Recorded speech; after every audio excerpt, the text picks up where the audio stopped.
त्यानंतर 24व्या क्रमांकाला दंदशुक नावाच्या नरकाचं वर्णन केलं। काही काही लोकांचा स्वभाव म्हणे फार उग्र असतो, रागीट असतो, आणि रागीट असल्यामुळे त्यांना काही सहन होत नाही, आणि मग आपल्या इच्छा पूर्ण करण्याकरता असे क्रूर स्वभावाचे लोक दुसऱ्याला काय देतात, भयंकर पीडा देतात, त्रास देतात। त्याला त्या समोरच्या व्यक्तीचे कधी काय येत नाही, दया येत नाही, मग कोणालाही त्रास देत चालतात, ते कसंही राहतात।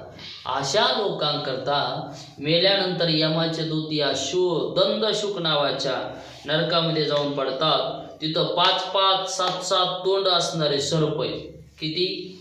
एका सापाला 5, काही सापाला 7, आणि त्या माणसाला असं इथं ज्यानं लय त्रास दिलेला आहे, भयंकर स्वभाव आपला रागीत ठेवलेला आहे, मेल्यानंतर अशा लोकाला तिथले साप असे उंदीर कसा गिळतील तसं मनुष्याला सुद्धा काय करतात म्हणले, गिळून टाकतात। म्हणून स्वभाव कधी कसा ठेवायचा, शांत ठेवायचा, खोडकर ठेवायचा नाही। आपले शरीर, मन, वाणी, काया, वाचा सगळं कसं असलं पाहिजे, ताब्यात, शांत असलं पाहिजे। तो गोबराई म्हणतात नाही, दया क्षमा शांतीपुरी, आणि वासुदेव घरोघरी, आनंद ओसंडला अंबरी, आणि प्रेमे डोले त्रिपुरारिका, किंवा शांती परते नाही सुख, आणि येर अवघेची दुःख। म्हणून कधी जीवनामध्ये शांती प्रदान करायची। आणि म्हणून अशा पद्धतीने 24व्या नरकाचं वर्णन केलं, दंदशुक नावाचा